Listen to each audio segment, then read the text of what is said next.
All right. Hello and welcome to LP's Fantasy Show. I am LP and we are here today to talk about a couple of different things.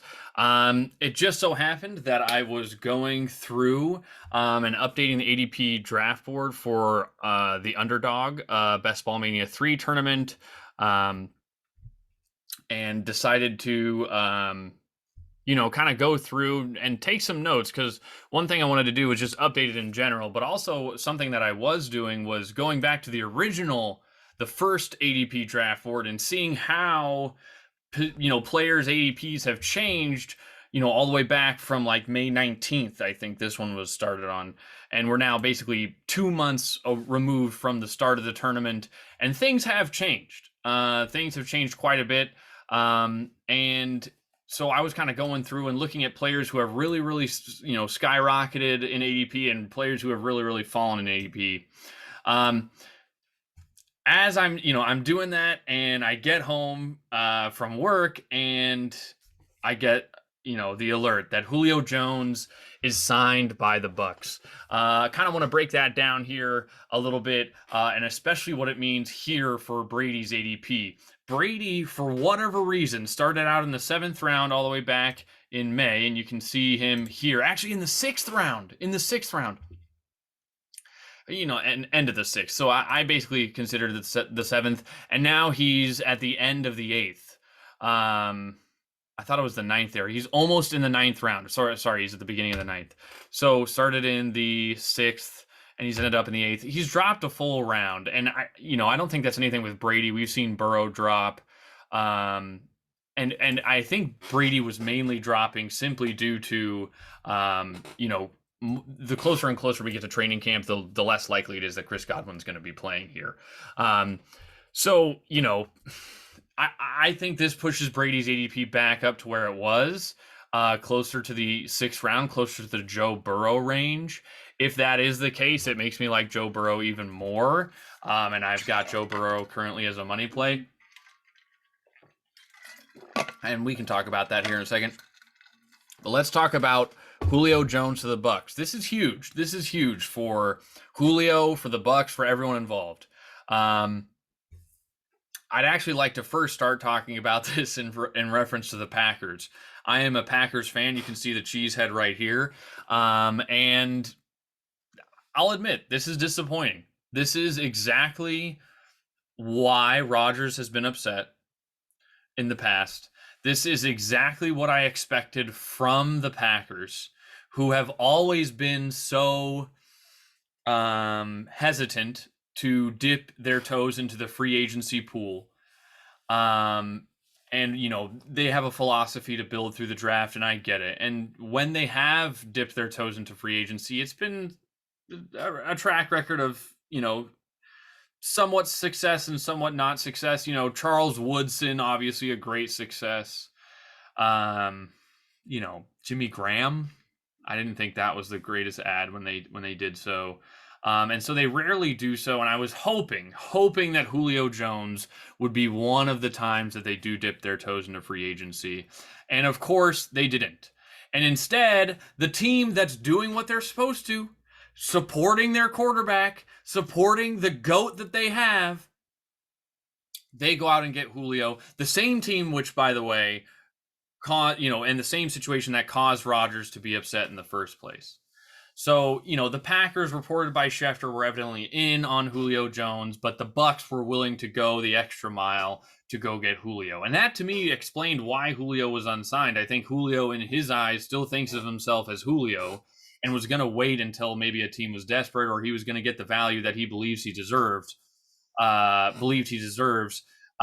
the Bucks just decided to go do that. This is huge for the Bucks, because I do think, and I've been thinking for a long time, that Godwin was not going to be someone who's going to start playing in October, or definitely not September, and probably not October. I think they're going to take their time with Godwin, and there's no reason not to, especially now. I thought the Bucks were going to be successful, still not as successful as they were last year, but successful enough to keep Godwin off the field. And now they get Julio Jones, which makes Godwin's life easier. right? You don't need to rush him back. You can wait. Plus, they don't need Julio to be a full-time player. If Julio goes to the Packers, he's the number one wide receiver, and he's going to be, used as such. Which, Julio's ability to stay healthy recently has not been great. So now he joins the Bucks, where he honestly, in terms of usage, could be the wide receiver 3. Like, I'm not saying they will do that. If Julio's healthy, I think he's going to be the wide receiver 2, and Gage is going to end up probably being in the slot. But you have Mike Evans and Julio Jones, man. Like, this is insanity. Brady's ADP is going to rise, as it should. The only reason it was dipping, I think, is because, he's only got one pass catcher. Now he's got Julio and Gage. I think this is great for all parties involved. This is just a perfect situation. And Julio's going to go chase a ring, with Brady. And, Brady's going to be 45, and he's just going to be chucking all over the field to Julio Jones and Mike Evans. Oh, God, it's unreal. I don't know what else to say about this. If you weren't buying into Julio Jones before, you should have been. I've got him here. I was nervous that I had kind of fallen off of him a little bit, but man, it really feels good to have him at 42%, my 5th highest owned player. And if you change this from percent drafted to entry fees, he's my 3rd highest entry feed player, meaning I've got him in Best Ball Mania 3 teams. I've got him in puppy teams, whatever it may be. Julio, I've been in on, and I'm glad we didn't fall off of that.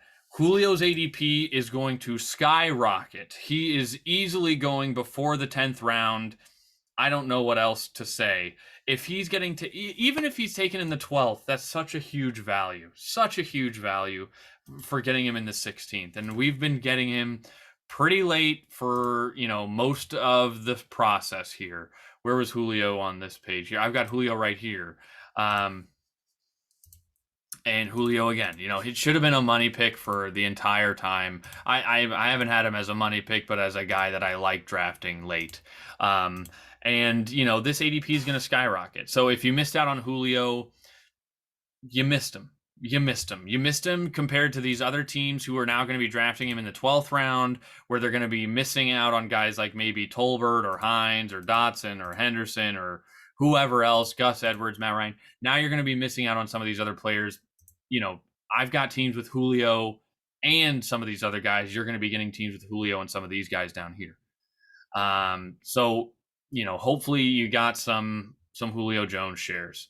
Want to talk about a couple of players that I think, I as I said at the beginning, I've been looking at today's date and going back to the original, the first ADP draft board I made. And I wanted to highlight some players that are rising and falling. Waller and Kittle have fallen about 8 spots each from when we started this tournament. I think it's a perfect spot where if you miss out on Robinson, or if you don't want to go Mahomes or Lamar. Mahomes, by the way, has definitely fallen. I think taking Waller or Kittle is fantastic in this best ball format. I'm kind of been all in on the Raiders for this entire offseason. Devontae Adams just makes that offense better as a whole. And so Waller, I think, is just really going to eat.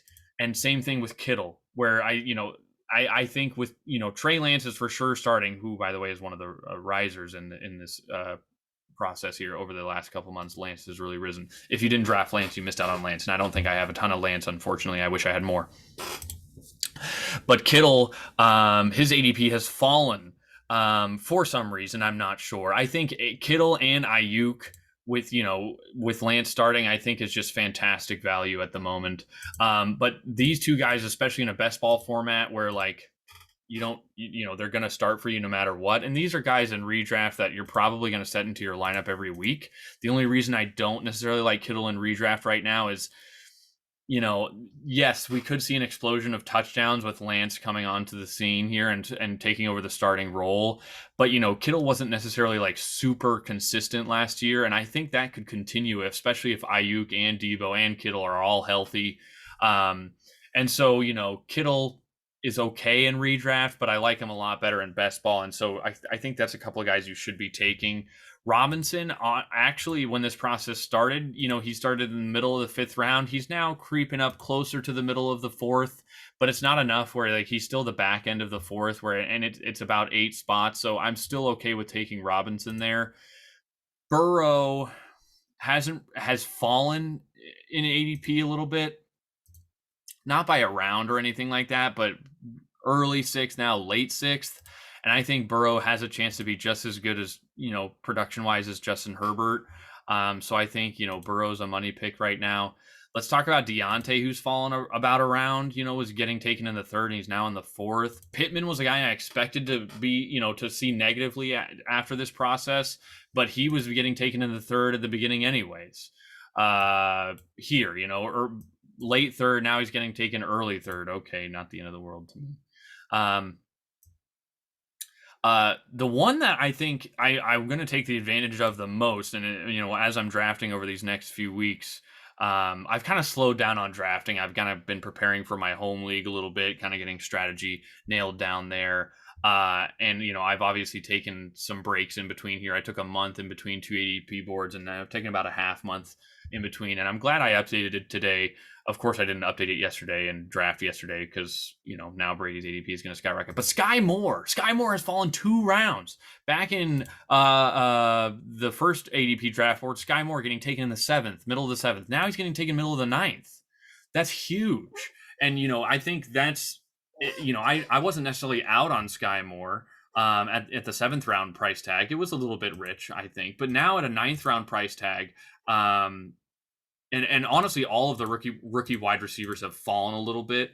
Buccs the most so, but Skyy Moore has fallen 2 rounds, and I'm just very confident. I don't know why I guess I know why I'm so confident, but I'm very confident that he's going to be the guy we want in Kansas City. His reception perception chart is just really, really strong. His numbers are really, really strong. The Chiefs went out and got him. And Tyreek Hill's gone. I really like Skyy Moore here, and he's now a money play for me. Should he be taken before Garrett Wilson? Maybe, but at least it's not at least he's not getting taken in the 7th, and Wilson was getting taken in like the 10th or the 9th. Now it's only about a round difference. So, but based on where he was before, Skyy Moore, man, he's really, really nice value here, I think, and and one of the clear-cut upside favorites in this 9th round.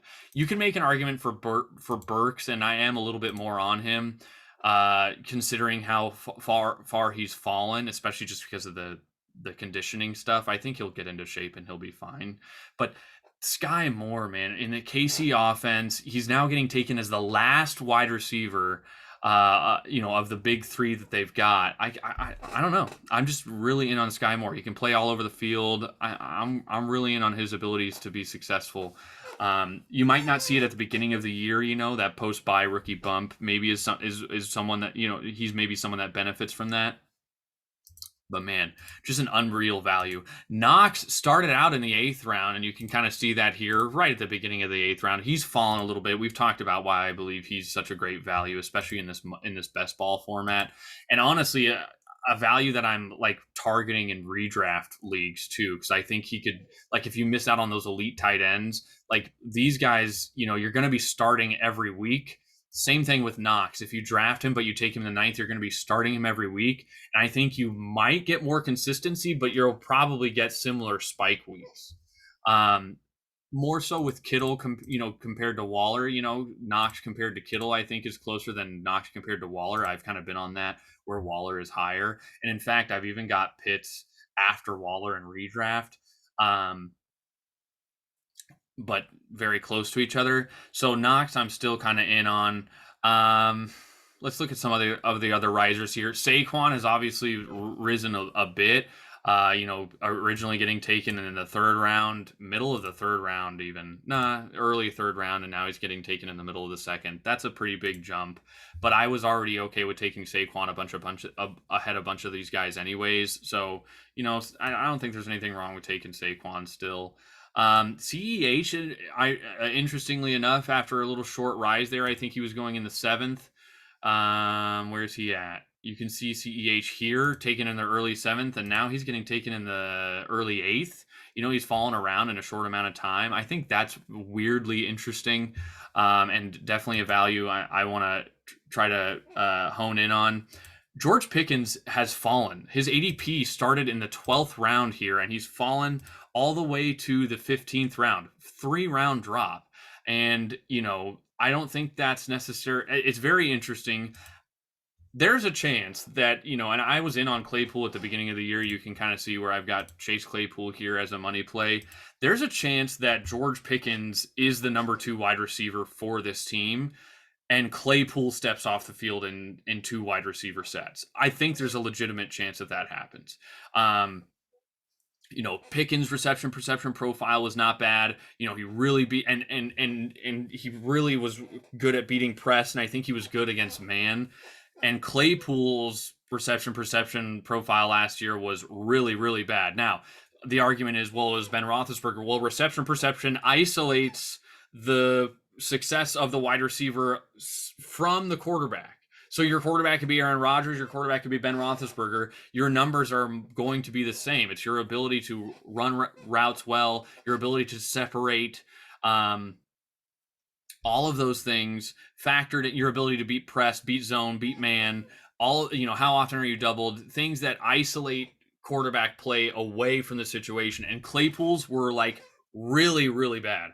Really bad. And so I'm in on George Pickens being a money play here with an ADP that's absolutely bottomed out, and I don't understand why. Maybe it's because of hesitancy, about Pickett/Trubisky starting. I don't know. I don't really care. I'm in on Pickens here at this ADP. It's egregious. Alec Pierce. Where did I have Alec Pierce here? Alec Pierce was getting taken in the 14th round. I think he's about the same, but I've moved him up as a money play here simply due to Tolbert being Tolbert's ADP really rising. He's risen about 3 rounds, and it's been hot over the last few weeks. I get it, but Alec Pierce is kind of going overlooked, I think, in a probably more successful offense. So I've made Alec Pierce a money play. Same thing with Matt Ryan.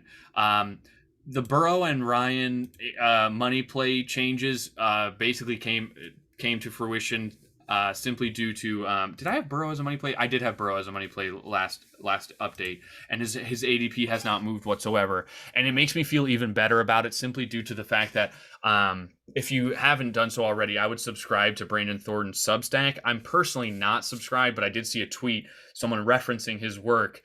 The Bengals have 3 players not in the top 10, but close and around to the top 10 at 3 different, at left at their respective positions. I think the numbers were Jonah Williams, or the players were Jonah Williams, Kappa, I think, or it's Karras. I think it might be Ted Karras and Lael Collins.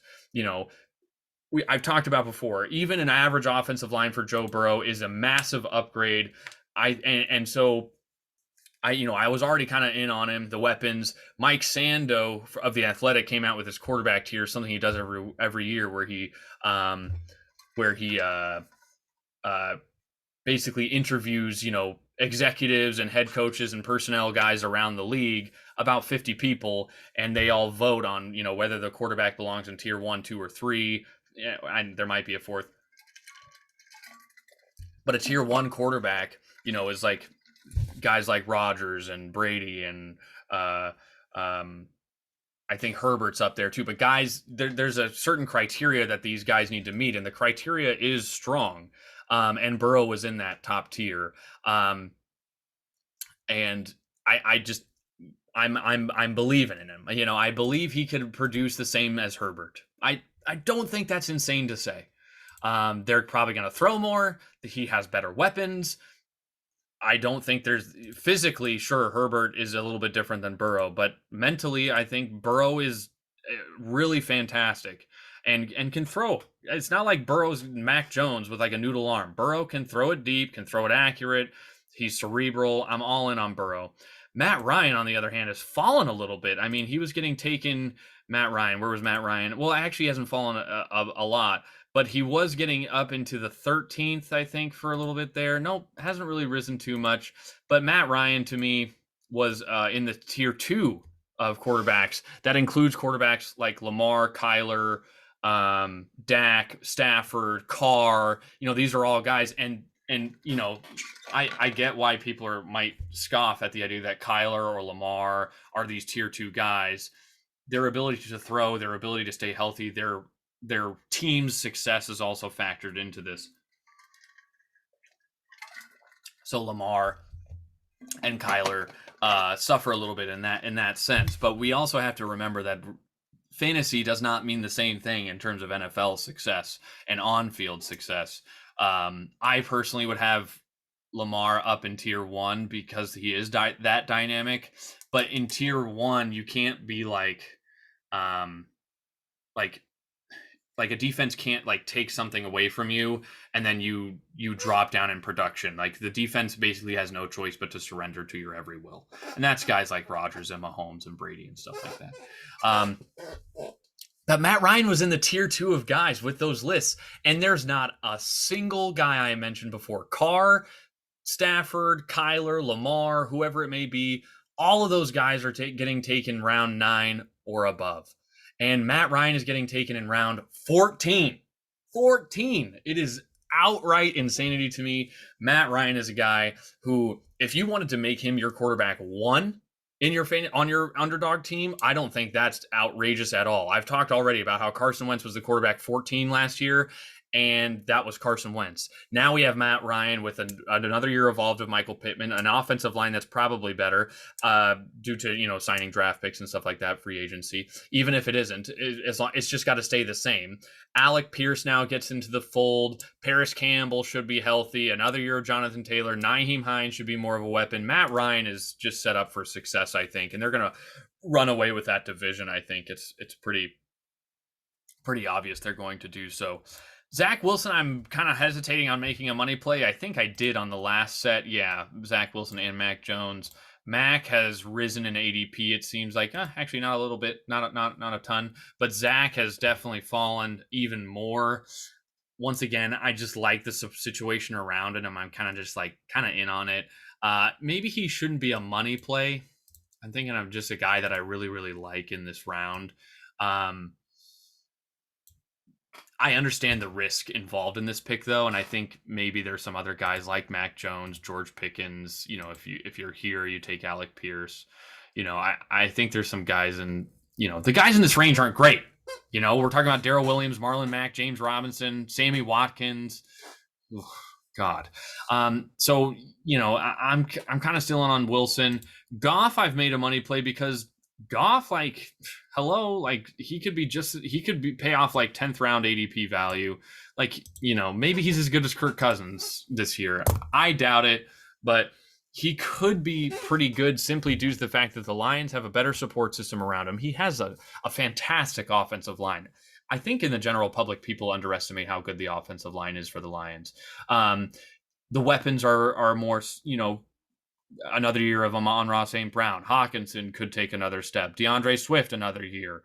A lot to like for the Lions, and their defense is absolute garbage, and so he should be throwing all the time.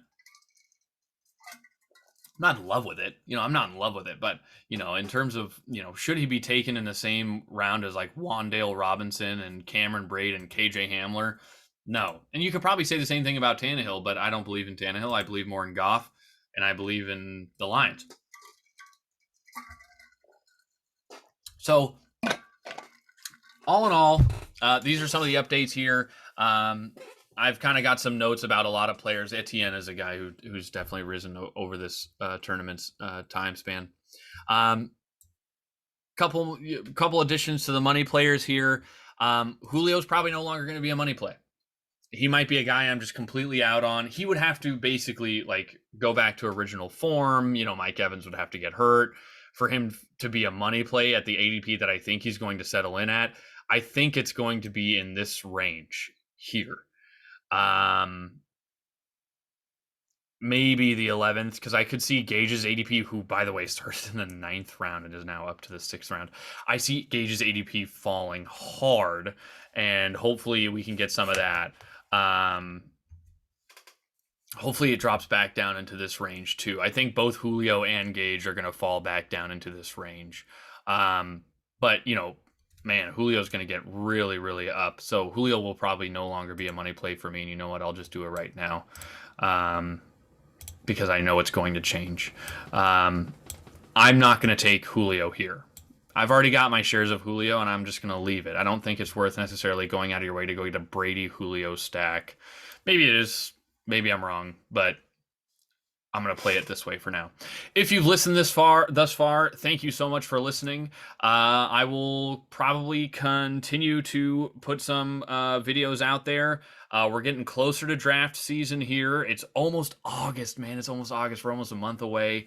Getting into real draft season here. Kind of trying to slow down here. The next puppy, I think puppy 3 is going to have $1 million worth of prizes, or I think $1 million goes to first, which is very, very intriguing. And we should be getting more casual drafters in this tournament, simply due to the timing. Plus now the prize pool, man, Underdog has just been killing it, man. It's just a fantastic fantasy site, I think. Love best ball formats. I just love drafting. If you haven't, go up and draft on Underdog when you can. It should be $5 for the puppy 3. A lot of people are going to be enticed by that. Better than mock drafting. Go check it out. Get into some drafts, because if you are serious about fantasy football, man, you can probably take advantage of some of these drafts here. And I'm going to save a lot of my money for the puppy 3, and I'm going to draft as many as I can. Gonna try to do some best ball teams here, or some best ball mania 3 teams. We'll try $25 a pop, as I've stated before. I'm gonna talk about in the future here my thoughts on kind of like power struggles within divisions. I think it's an interesting thing to look at. I'm updating the schedules. I'll be looking at the first 4 weeks and the last 3 weeks of teams, just to see, how well are they going to start. And I think that's very important for redraft leagues, because it also helps you with trade values. And just kind of, if you can identify easy, soft schedules, you're going to identify, even if you don't believe in the players, you might be able to, get some good trade value out of them. And last 3 weeks, just to simply look at the finals of these big tournaments that we've been jumping into, and which teams look good in those situations there. As I said, if you've listened, I appreciate you. Tune in next time. I'll be doing more videos, and talk to you soon.